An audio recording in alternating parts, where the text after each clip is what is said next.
Shal kolong chumul pishana Shal kachang tilishana Shal kolong chumul pishana Oh hakani boyar kachan Nang fai kado kapago Oh nug mari kiyo kado Kapur mari hafado Raisha fina chango Raisha fina chango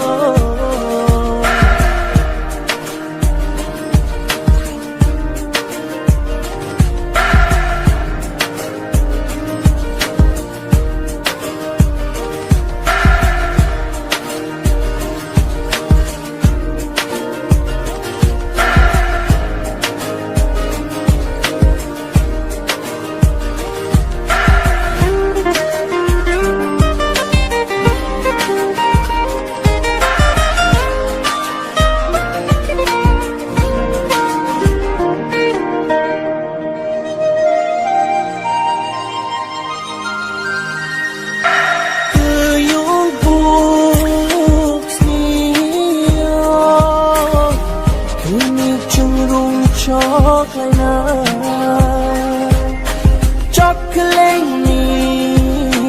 paliha Hancak mong cenar shana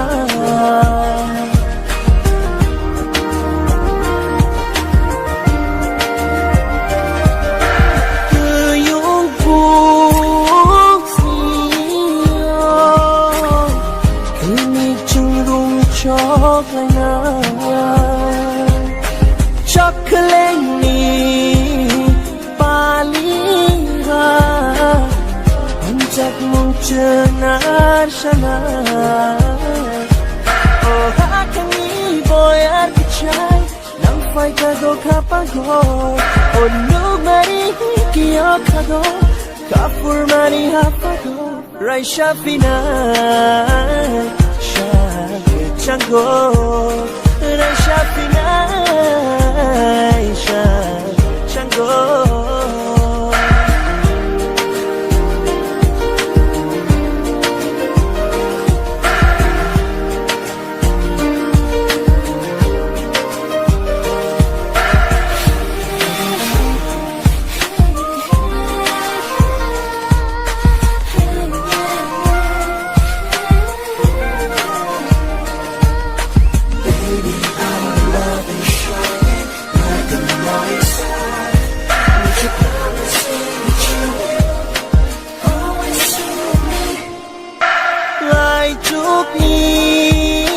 Ai torma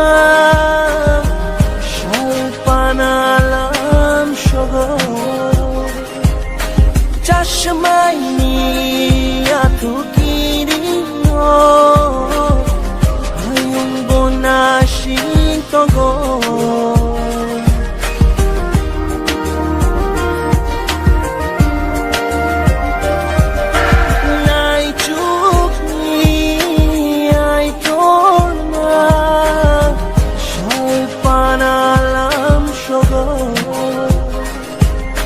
Chashmai atu kirino Ayung bonashin togo Oh hakani boyar kachay Nang fai kado kapago Oh nug mari kiyo kado